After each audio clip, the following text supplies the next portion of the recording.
नमस्कार, बहुत स्वागत है आपका। मैं हूं आपके साथ सुमित शर्मा। उपचुनाव की जंग लगातार तेज होती जा रही है। सियासी दल विरोधियों पर बयानों के बाउंसर फेंक रहे हैं। बयानबाजी से राजनीतिक फिजा गूंज रही है। ग्वालियर चंबल पर कांग्रेस और बीजेपी दोनों की नजरें हैं, क्योंकि चंबल से ही सत्ता की चाबी मिलेगी। उपचुनाव की तारीखों का ऐलान होना अभी बाकी है, लेकिन राजनीति पर चुनावी रंग पूरी तरह से चढ़ने लगा है। उपचुनाव से जुड़ी हर खबर, हर अपडेट लेकर हम हाजिर हैं हमारी खास पेशकश उपचुनाव का चक्रव्यूह में।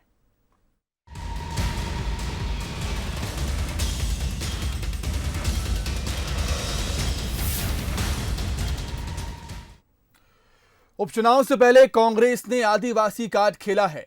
आदिवासी विधायकों के साथ वर्चुअल मीटिंग में पूर्व सीएम कमलनाथ ने कहा कि अगर कांग्रेस सत्ता में आई तो आदिवासी हित में फैसले करने के साथ ही उनको नौकरियों में प्राथमिकता दी जाएगी। कमलनाथ के आदिवासी कार्ड पर बीजेपी ने सवाल उठाए। उपचुनाव से पहले कांग्रेस का आदिवासियों पर फोकस। सत्ता में आई तो पूरे करेगी आदिवासी समाज के हित। कमलनाथ की मंशा पर गृह मंत्री ने उठाए सवाल। कितना कारगर होगा कांग्रेस का आदिवासी कार्ड? उपचुनाव के संग्राम से पहले कांग्रेस ने एक बार फिर आदिवासी कार्ड खेल दिया है। आदिवासियों को साधने के लिए कांग्रेस ने आदिवासी विधायकों के साथ वर्चुअल बैठक की। बैठक में विधानसभा उपचुनाव का असर देखने को मिला। बैठक में पूर्व मुख्यमंत्री और पीसीसी चीफ कमलनाथ ने आदिवासी विधायकों के साथ कई मुद्दों पर मंथन किया। कमलनाथ ने ऐलान किया कि कांग्रेस के सत्ता में आते ही आदिवासी हित में फैसले लेने के साथ साथ नौकरियों में आदिवासी वर्ग को प्राथमिकता देने का काम किया जाएगा। कमलनाथ ने कहा कि कांग्रेस कमजोर वर्ग के लिए काम करने को लेकर संकल्पित है। उन्होंने साफ किया कि आदिवासी वर्ग की नई पीढ़ी की आशाओं को पूरा करने के लिए पार्टी हर लड़ाई लड़ने को तैयार है। आदिवासियों के लिए कांग्रेस ने हमेशा काम किया। देश की आजादी के बाद उन्हें आरक्षण दिया। देश की आजादी के बाद उनके उत्थान के लिए काम किया। कमलनाथ जी की सरकार में जहां हमने आदिवासियों की रोजगार के साधन उपलब्ध कराने के काम किए थे, जैसे तेंदुपत्ता में उन्हें मात्र 2,000 रुपए प्रति बोरा मिलता था, मानक बोरा, कमलनाथ जी की सरकार ने 2,500 रुपए प्रति मानक बोरा किया और नगद भुगतान किया। जिस प्रकार हमने आदिवासी ब्लॉकों में जो शाहूकार लोग थे उनके कर्ज हमने माफ किया, हमने उनका क्रेडिट कार्ड बनाने की योजना लेके आई। ठीक उसी प्रकार से पुनः अगर कमलनाथ जी की सरकार वापस कांग्रेस की मध्य प्रदेश में आती है तो हम आदिवासियों को उन्हीं ही के गांव में, उन्हीं के सेक्टर में रोजगार के साधन उपलब्ध कराएंगे, जिसका पूरी तैयारी कमलनाथ सरकार ने पहले कर ली थी। बीजेपी ने कांग्रेस के खुद को आदिवासी हितैषी बताने को लेकर जमकर निशाना साधा। बीजेपी ने कांग्रेस के आदिवासी हित में लड़ाई लड़ने को अवसरवादी सोच बताते हुए कहा कि उपचुनाव के कारण उसको आदिवासी वर्ग की चिंता हो रही है। बीजेपी का कहना है कि सत्ता में रहते हुए वन अधिकार कानून पट्टे समेत दूसरे मामलों को लेकर फैसले न करने वाली पार्टी आज खुद को आदिवासी हितैषी पार्टी बताने में जुटी है। गृह मंत्री नरोत्तम मिश्रा ने कमलनाथ से सवाल पूछा कि वो ये बताए कि 15 महीने में उन्होंने आदिवासियों के लिए क्या किया। ठीक है, वो बोले, लेकिन जब 15 महीने थे तब क्या किया आदिवासियों के, जनजाति भाइयों के लिए, ये जरूर बताएं। वो हर बात बोले, वो हमारी आती है तो अब काल्पनिक है, बिना खम्मे के आसमान टिका है, अगर गिर गया तो। अब ये तो काल्पनिक बात हो गई ना। घर के नहीं मरते तो पूरे भोपाल में खटिया बिछती, ये काल्पनिक बातें हैं। काल्पनिक बात मत करो। ऐसा होता तो आपने ऐसे ही कह के मध्य प्रदेश की जनता को छला कि हमारी सरकार बनी तो 10 दिन में 2 लाख तक का किसान का कर्जा माफ कर देंगे। बन गई? कर दिया क्या? ये जवाब दो और वो भी कहो, हम उसको भी सर माथे पर लेंगे। प्रदेश में 27 विधानसभा सीटों पर उपचुनाव होना है। इनमें नेपानगर, अनूपपुर, बमोरी, बदनावर, मुंगावली समेत कई सीटों पर आदिवासी वोटर निर्णायक भूमिका में है। ऐसे में कांग्रेस के इस फैसले को उपचुनाव से जोड़कर देखा जा रहा है। इतना ही नहीं, कांग्रेस अपनी सरकार के फैसलों के जरिए भी आदिवासी वोटर्स को लुभाने की कोशिश कर रही है। आदिवासी वोटरों को साधने के लिए कांग्रेस आदिवासी विधायकों को उपचुनाव में बड़ी जिम्मेदारी देने जा रही है। कांग्रेस का आदिवासी कार्ड कितना कारगर होगा, ये उपचुनाव के बाद पता चलेगा। आकर्ष शर्मा के साथ bureau report, Bansal news, Bhopal. MP Congress की कोशिश है कि जिन सीटों पर उपचुनाव होना है वहां घर घर तक बीजेपी सरकार की विफलता और कांग्रेस सरकार की उपलब्धियों को पहुंचाया जाए, ताकि जनता बीजेपी की असलियत जान सके। 15 साल बनाम 15 महीने होगा उपचुनाव। बीजेपी को घेरने कांग्रेस का प्लान तैयार। कांग्रेस ने तैयार किया 50 पॉइंट का ड्राफ्ट। बीजेपी बोली हर मुद्दे पर फेल थी नाथ सरकार। प्रदेश में भले ही उपचुनाव की तारीखों का ऐलान नहीं हुआ हो, लेकिन प्रदेश की सियासी दौड़ में एक दूसरे को पछाड़ने के लिए बीजेपी और कांग्रेस ने दम लगाना शुरू कर दिया है। कांग्रेस ने बीजेपी का जवाब देने के लिए प्लान तैयार कर दिया है। कांग्रेस बीजेपी के 15 साल के शासन का जवाब अपने 15 महीने के सुशासन के काम गिनाकर देगी। ये ब्यौरा जनता के सामने पेश किया जाएगा। कांग्रेस इस काम में एक्सपर्ट्स की मदद ले रही है। दरअसल बीजेपी लगातार आरोप लगा रही है कि कांग्रेस की कमलनाथ सरकार ने सत्ता में आने के बाद अपने वचन पूरे नहीं किए। यहां तक कि किसान कर्ज माफी का मुख्य वादा भी उसने नहीं निभाया। बीजेपी के सवालों और हमलों के बाद अब कांग्रेस उपचुनाव में उसको जवाब देने की तैयारी में है। कांग्रेस ने बीजेपी के 15 साल की कमियां निकाल ली हैं। कांग्रेस का कहना है कि मुकाबला 15 साल बनाम 15 महीने का है। पार्टी ने एक्सपर्ट्स की मदद से 50 बिंदुओं का ड्राफ्ट तैयार किया है, जिसे पंपलेट, ब्रोशर और सोशल मीडिया के जरिए जनता के दरबार में पेश किया जाएगा। प्रदेश में आगामी होने वाले 27 उपचुनाव को लेकर कांग्रेस व्यापक स्तर पर तैयारी कर रही है। हमने बूथ कमेटियां बनाई और इन 27 विधानसभा क्षेत्रों के लिए हम अलग से एक विजन डॉक्यूमेंट तैयार कर रहे हैं, जो हमारे वचन पत्र की तरह होगा। इन विधानसभा क्षेत्र के विकास को लेकर, वहां जो हमने 15 माह में काम किया उसको लेकर, भाजपा की 15 साल में क्या हुआ सबका तुलनात्मक अध्ययन होगा। 15 साल बनाम 15 माह, ये हमारा मुख्य लक्ष्य होगा और इसी के थीम के ऊपर हमारा ये विजन डॉक्यूमेंट तैयार होगा, जो हम विधानसभा में घर घर तक जिसको बांटेंगे और निश्चित तौर पर जो हमारा विजन होगा इन क्षेत्रों के विकास के लिए वो इसमें दिखाई देगा। कांग्रेस का कहना है कि उसकी 15 महीने की सरकार में वचन पत्र के वादे पूरे किए गए। इसमें किसान कर्ज माफी, कन्या विवाह योजना के तहत 51,000 की मदद, बेरोजगारों को रोजगार से लेकर कई बड़े फैसले शामिल थे। लेकिन वचन पूरे होने से पहले ही कांग्रेस सत्ता से बेदखल हो गई। वहीं बीजेपी का कहना है कि कांग्रेस की कमलनाथ सरकार हर मोर्चे पर फेल रही है, फिर चाहे वो रोजगार का मुद्दा हो या किसान कर्ज माफी का। उठाएं वो रोजगार के मुद्दे,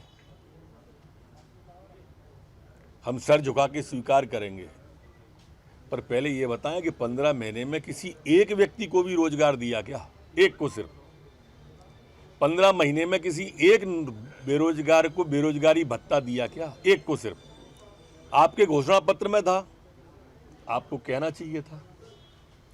और जहां तक सवाल आप डीजल की बात कर रहे थे, कांग्रेस के घोषणा पत्र में था कि हम डीजल पेट्रोल पे दाम कम करेंगे, हमारे घोषणा पत्र में तो नहीं था।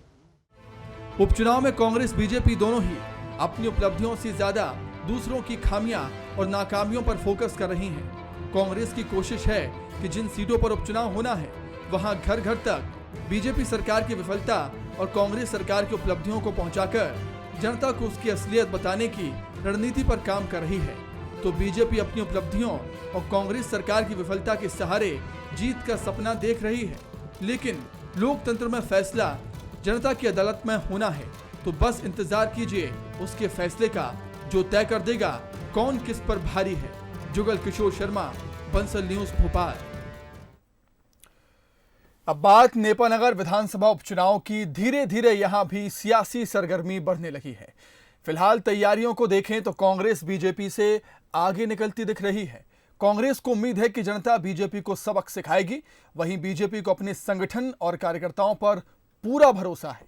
नेपानगर की सियासी जंग पर देखिए हमारी खास रिपोर्ट। कांग्रेस नेता सुमित्रा काजडेकर के बीजेपी में शामिल होने और विधायक पद से इस्तीफा देने के बाद अब नेपानगर में सियासी गतिविधियां शुरू हो चुकी हैं। संगठन स्तर पर तैयारियों में कांग्रेस बीजेपी से आगे नजर आ रही है।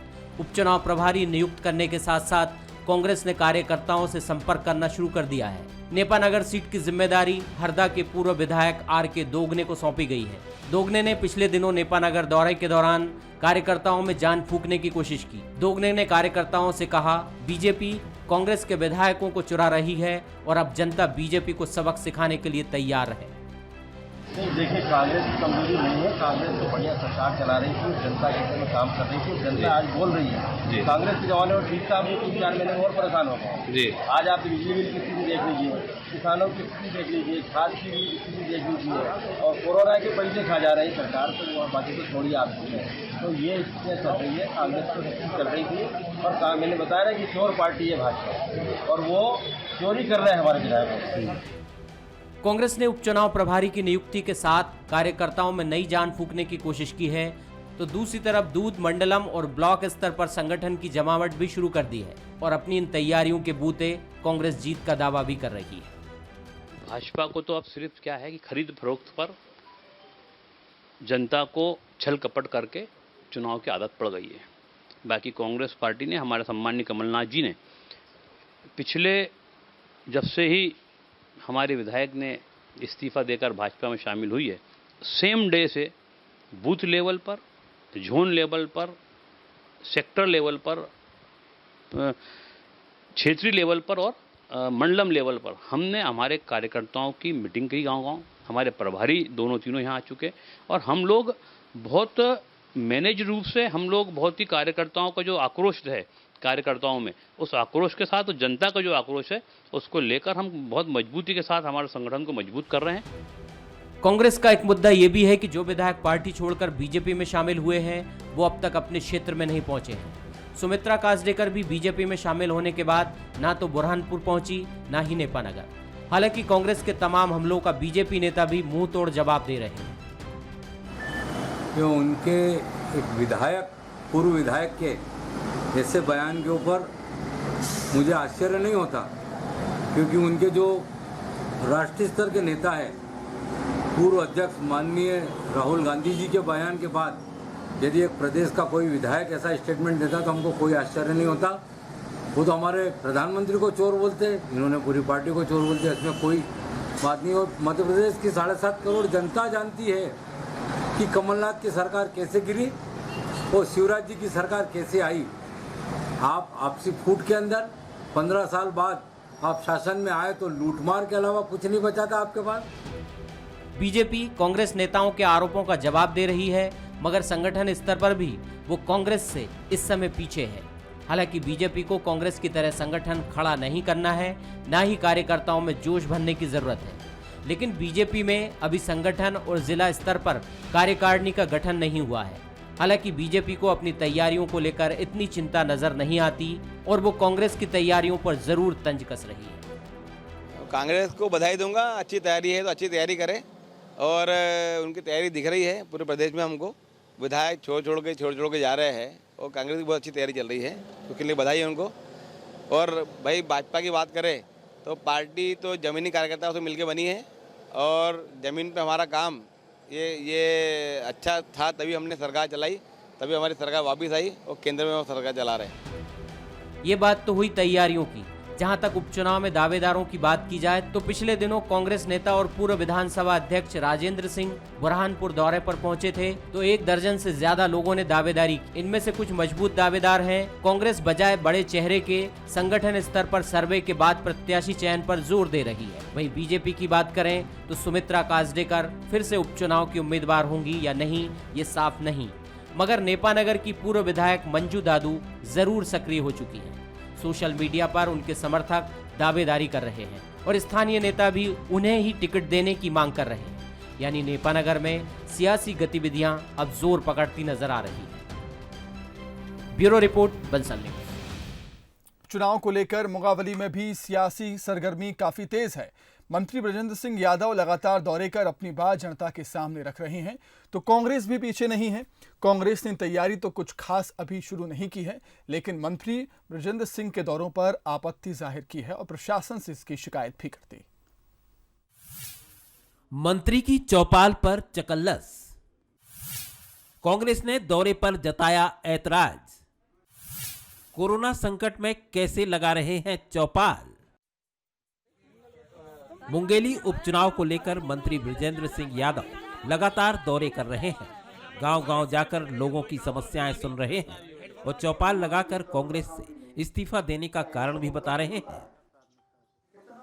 इतनी उपेक्षा की कि महाराज ने यहाँ तक कह दिया सरकार के बारे में, जब वे जाते किसी कार्यक्रम में, चाहे वो किसान हो, चाहे मजदूर हो, चाहे दलित हो, व्यापारी हो, हमारे युवा हो, बेरोजगार, जिन सभी को जो वादा किया था, अगर महाराज उनसे ये कहते कि भैया अगर तुम्हारी सरकार नहीं सुनेगी तो मैं आपके साथ सड़कों पर उतर जाऊंगा, तो पत्रकारों ने पूछ लिया कमलनाथ जी से कि सिंधिया जी तो ऐसे कह रहे हैं कि अगर आप उनकी नहीं सुनेंगे, जनता के काम नहीं करेंगे तो सड़कों पर उतर जाएंगे। तो कमलनाथ जी ने आराम से कह दिया कि उतर तो जा सिंधिया, हमको क्या लेना। तो हमने कहा महाराज अब तो बहुत अपेक्षा हो रही, काम को छोड़ ही गए। राज्य मंत्री बृजेंद्र सिंह यादव के दौरों पर कांग्रेस ने ऐतराज जताया है। कांग्रेस ने एसडीएम से शिकायत कर कार्रवाई की मांग भी की है। कांग्रेस का तर्क है कि जब गृह मंत्रालय ने सभी नेताओं और मंत्रियों के सार्वजनिक कार्यक्रमों पर रोक लगाई है तो बृजेंद्र सिंह दौरे क्यों कर रहे हैं। साथ ही उन्होंने सोशल डिस्टेंसिंग की धज्जियां उड़ाने का भी आरोप लगाया और कहा कि मंत्री अपने निजी स्वार्थ के लिए जनता की जान से खिलवाड़ कर रहे हैं। मुझे तो ये लगता है कि बृजेंद्र सिंह भी हो सकता है वो कोरोना पॉजिटिव मरीज हो, तो शासन का अपनी खुद की शासन के आदेश का पालन नहीं कर रहा है और शासन के आदेश की धज्जियां उड़ा रहा है, खुलेआम क्षेत्र में घूम रहा है। ये रामराज तो नहीं, रावण राज है। अहंकार के मद में डूबे हुए व्यक्ति है, ये कुछ भी कर सकते हैं और शासन इस ओर ध्यान नहीं दे रहा है। इनके जहाँ भी ये दौरा और कार्यक्रम चल रहा है, इनको तुरंत इनको क्वारंटाइन किया जाए, 14 दिन के लिए इनको निगरानी में प्रशासन रखे कि कहीं ये कोरोना पॉजिटिव मरीज ना हो और क्षेत्र के कार्यकर्ता और क्षेत्र की जनता कहीं कोरोना पॉजिटिव की शिकार ना हो जाए। कोरोना काल चल रहा है, ऐसे में कांग्रेस की चिंता को गलत भी नहीं ठहराया जा सकता, लेकिन ये चिंता से ज्यादा सियासी पैंतरा है, क्योंकि जितनी चिंता मंत्री बृजेंद्र सिंह को अपनी जमीन की है, उतनी ही मेहनत कांग्रेस भी अपना वजूद कायम रखने के लिए कर रही है। स्वदेश शर्मा, बंसल न्यूज, मुंगाबली।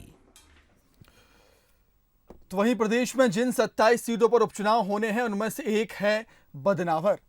राजवर्धन सिंह दत्ती गांव के इस्तीफे से खाली हुई सीट पर जल्द ही उपचुनाव होना है। उपचुनाव में तमाम मुद्दों के बीच बदनावर में बदहाल सड़कों का मुद्दा भी जोर पकड़ने लगा है। बीजेपी के साथ कांग्रेस भी अब इस मुद्दे को बनाने की कोशिश में जुट गई है। ऐसे में बदनावर की सड़क की सूरत बदलेगी या फिर ये सिर्फ चुनावी स्टंट बनकर रह जाएगा, ये रिपोर्ट देखिए आप। बदनावर में सड़कें बदहाल सड़क पर सियासत तेज। चुनाव में गरमाएगा सड़क का मुद्दा। क्या बदहाल सड़क से निकलेगी जीत की राह। बिजली, पानी, बेरोजगार, मान सम्मान और प्रतिष्ठा के बीच उपचुनाव में बदहाल होती सड़कों का मुद्दा भी गहराता जा रहा है। बदनावर में भी मुख्य सड़क लगभग गायब ही हो गई है।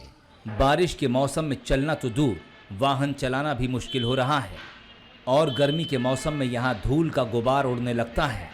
बीजेपी कांग्रेस दोनों ही दल सड़क के मुद्दे को उपचुनाव में भुनाने की जुगत में लगे हैं। इसको लेकर दोनों ही दल आंदोलन की चेतावनी भी दे रहे हैं। सबसे बड़ी समस्या यहाँ पे रोड की है, जिसके लिए अब हम एक बहुत जल्दी आंदोलन करने वाले हैं। आजकल में हम नगर परिषद के अधिकारियों से मिलकर इस रोड का विषय रखेंगे और 15 दिन का हम उन्हें अल्टीमेटम देंगे। 15 दिन के अंदर इसका कुछ भी पेश वर्क या हमारा समाधान निकाला जाए, नहीं तो एक बड़े आंदोलन की हम तैयारी कर रहे हैं सभी वार्डवासी। आगामी चुनाव में इसको पूर्णतः रूप से मुद्दा बनाएगी और इस सड़क निर्माण को लेकर एक अभी पिछले 15 दिनों में आंदोलन भी किया जाएगा कांग्रेस द्वारा। बदहाल होती सड़कों को लेकर स्थानीय लोगों ने सरकार और प्रशासन स्तर पर कई बार इसकी शिकायत भी की, लेकिन ना तो सड़क बन सकी और ना ही सड़कों पर खुदे गड्ढे ही भरे गए। परेशानी का काम है, गाड़ी निकलती है, 1-2 गाड़ी रोज स्लिप होती है, कोई किसी और नगर निगम वगैरह कोई ध्यान नहीं देता इस ओर। बढ़िया रोड बना है, पक्का अच्छा जनने का प्रयास करें इसके लिए। गड्ढे में तब्दील हो चुकी इन सड़कों पर दिन भर धूल उड़ती रहती है। उड़ने वाली धूल से लोगों को परेशानी हो रही है। रोजाना कोई न कोई हादसा अब आम बात सी हो गई है। गड्ढे से बहुत परेशानी होती है, बरसात में चूरी निकल गई बाहर और वाहन वगैरह निकलते तो पानी उड़ता है और सूखने के बाद फिर धूल उड़ती है। लोग बहुत परेशान है, गिरते भी हैं लोग गड्ढे में, बहुत सारे गाड़ियाँ स्लिप होती है। बदनावर में जल्द ही उपचुनाव होना है। बदहाल सड़कों को लेकर स्थानीय लोगों में गुस्सा देखने को मिल सकता है।